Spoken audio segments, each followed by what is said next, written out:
I mentioned earlier, if you weren't tuned into Capcom's Resident Evil 25th anniversary Oculus showcase Quest last week, 2 exclusive. We're bringing Resident Evil 4 to Quest 2. I guess it was my fault for supporting their shit early. My bad. Debuted in 2005 on GameCube. And in the Oculus Quest 1, by the way, isn't even 2 years old and it's already obsolete. Movies, just want to say. And the survival horror genre. Ain't this a bitch? Now, the content of the I am looking forward to this game, though. It looks fun. I mean, it's Resident Evil 4. But we also don't consider this a traditional port. My colleagues at Oculus Studios are working closely with Are they gonna make it shorter or something? To rework the entire game for VR. Okay. Every corner of the world is being enhanced and remastered to feel fresh and exciting to OGs and to new fans alike. I figured it would be reworked, but as only VR can. This could be their big showpiece for this year, I think. So. Okay. The most obvious differences between playing RE4 and VR that's cute. on console is the shift in perspective and interactivity.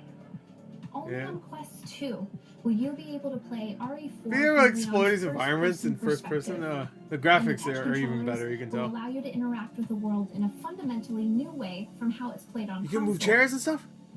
For example, items and weapons have been re-engineered to become physical objects that players can interact with. So that you can pick up things like ammo, keys, and treasures, as well as load, aim, and fire weapons in VR. I'm just gonna do that the entire game. Switch weapons by grabbing them off your body instead of going into a menu. So good. And you can wield separate weapons with you said the Wii was your favorite way to play this game? Shit. Menu is no longer a pause screen. It's an interactive tool. A ton of effort. Oh my god. Shotgun feels great in this game, by the way. And responsive, including two-handed looks like it feels good here. And rifles. Keep aiming at the guy on the roof though from 3 miles away, but alright. We didn't want the shift from third to first person to change the fundamental way Leon moves or collides with the world. You'll still move in first person by using the analog stick. But Armature has added a full upper body rig on top of Leon's character to combine his movement with the dual-handed interactivity achieved with touch controllers. Alright. If you don't want to use the analog stick to move freely, Armature even added support for teleportation. Whoa! Oh, that's weird. So that you can explore the environment. Oh, that's weird. It goes to third person. That's gonna feel really weird. Our top priorities is to ensure the experience is comfortably played while seated, and with a ton of comfort options at your disposal to try out. As I mentioned earlier, RE4 debuted on GameCube 16 years ago. So you might be wondering, how in the world are we bringing the core systems from the original over to Quest 2? Well, first, we're not. It takes passion. The teams at Oculus Studios, and Capcom are all fans of the game who are accepting only the best results.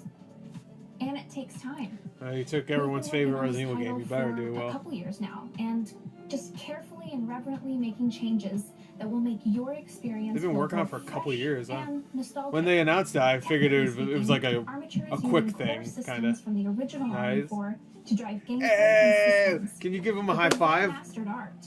Over 4,500 textures have been painted. What are you buying? World geometry has been adjusted to work in stereoscopic 3D. And enemy behaviors and attacks have been balanced around the player's new perspective to increase mobility in VR.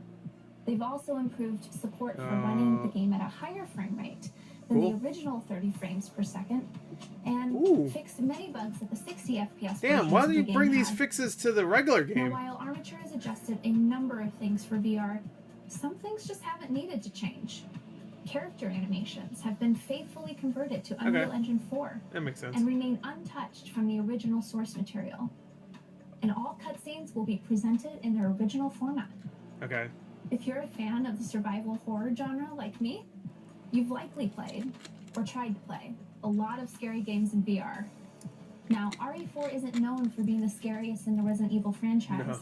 But it looks like it is scarier and more suspenseful in VR, first person. Spatial audio and immersive interactivity. Yeah, I was thinking that too with the flashlight there. Aspects of the original RE4 actually going to be terrifying now. And have used it instead as 3D spatial sound. So when you hear noises like crows, voices, and creaks, you're going to want to turn your head to see if there's a threat. They've also made sure that audio telegraphs from enemies to indicate which direction they're talking from. So where on console you might have heard a Ganado approaching and whoa, you can move so quick. That's gonna change the game. Look how quick you are now. I mean, you're kind of quick. I guess I feel like you're way quicker here. Look at this, dude. I can't wait to watch people play this. They're really good. You'll be living in the moment. Yeah. Oh my God, that's fucking guy. Ah! Relying on your senses for success more than you've ever done before. I'll leave you with this. A huge part of the RE4 fame was the elaborate cinematics that sell and tell the story. But once you come out of a cinematic in VR and find yourself face to face with the boss. Oh yeah, how are you gonna do the button, the quick time stuff? How's that gonna work? Hopefully they show. Oh my God, if you could go on top of him and like, oh please tell me you can. Ah!